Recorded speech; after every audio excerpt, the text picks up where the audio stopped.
Hello दोस्तों, नमस्कार। स्वागत है आप सभी का एक बार फिर से Shekhar voice story YouTube channel में। दोस्तों, कुंभकर्ण के 6 महीने सोने के बाद उसकी पत्नी रावण के साथ क्या करती थी। कुंभकर्ण रावण का भाई तथा विश्ववा का पुत्र था।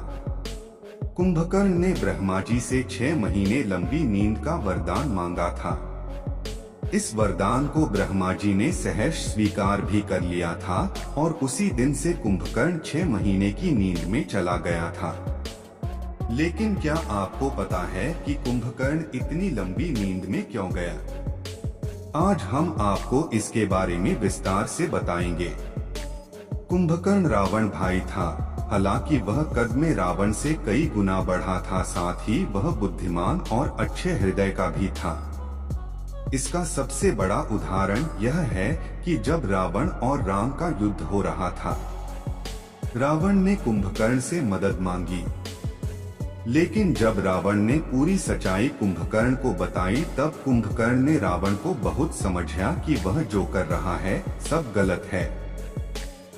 लेकिन रावण ने उसकी कोई बात नहीं मानी और छोटे भाई होने के कारण कुंभकर्ण ने राम से युद्ध किया।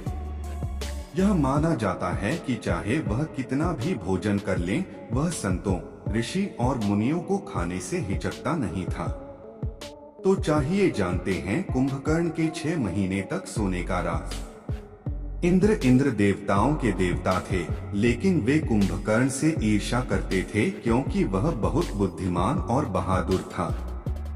इसके लिए इंद्र कुंभकर्ण से बदला लेने के लिए सही समय का इंतजार कर रहे थे। यज्ञ तीनों भाई रावण, कुंभकर्ण और विभीषण ने ब्रह्मा को प्रसन्न करने के लिए यज्ञ और यागा किया।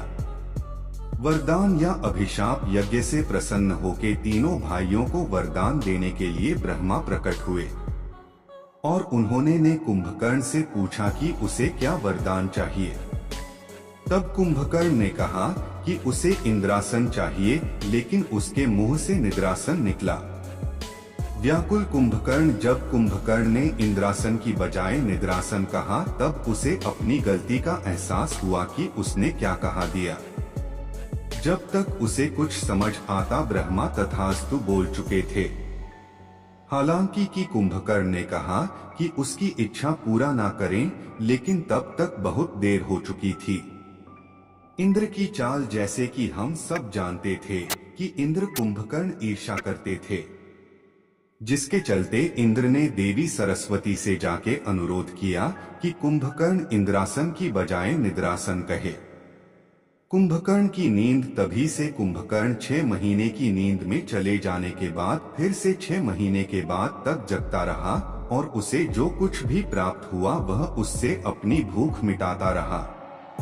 कुंभकर्ण के 6 महीने तक सोने के पीछे यह था रहस्य। एक कहा जाता है कि रावण अपने समय का सर्वाधिक विद्वान व्यक्ति था और उसके खानदान में एक से एक धुरंधर थे, जिनकी बौद्धिक क्षमता तत्कालीन विश्व में अतुलनीय थी। लेकिन इनमें से कुंभकर्ण एक ऐसा व्यक्तित्व था जिसकी कहानी सचमुच हैरान करने वाली है। 2 कुंभकर्ण के बारे में ऐसा माना जाता है कि वह 6 महीने सोता था।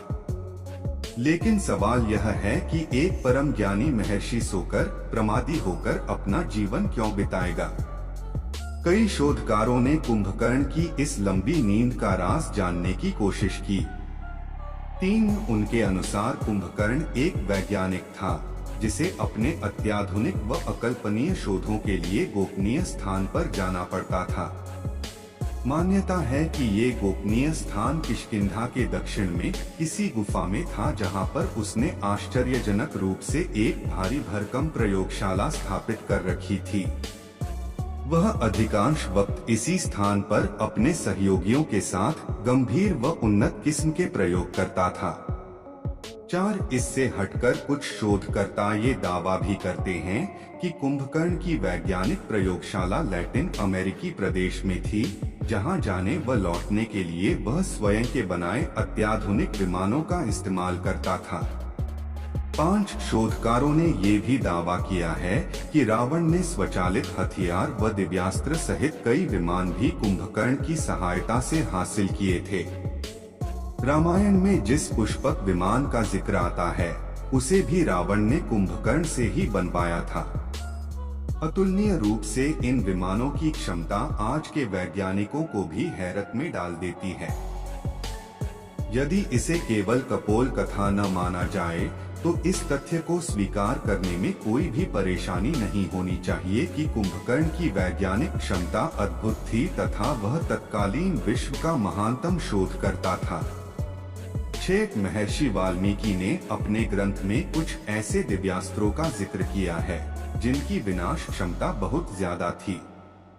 शोधकर्ताओं ने दावा किया है कि ये सभी दिव्यास्त्र कुंभकर्ण की महान बुद्धि के परिचायक थे। हालांकि इन सब वक्तव्यों को शोधकर्ताओं ने किसी पुख्ता आधार पर पुष्ट नहीं किया है और न ही इन्हें सिद्ध करने के लिए किसी भौतिक साक्ष्य का सहारा लिया है। किंतु इसके बावजूद उनके ऐसे कथन कुंभकर्ण की रहस्यमयी नींद का कुछ न कुछ जवाब जरूर देते हैं।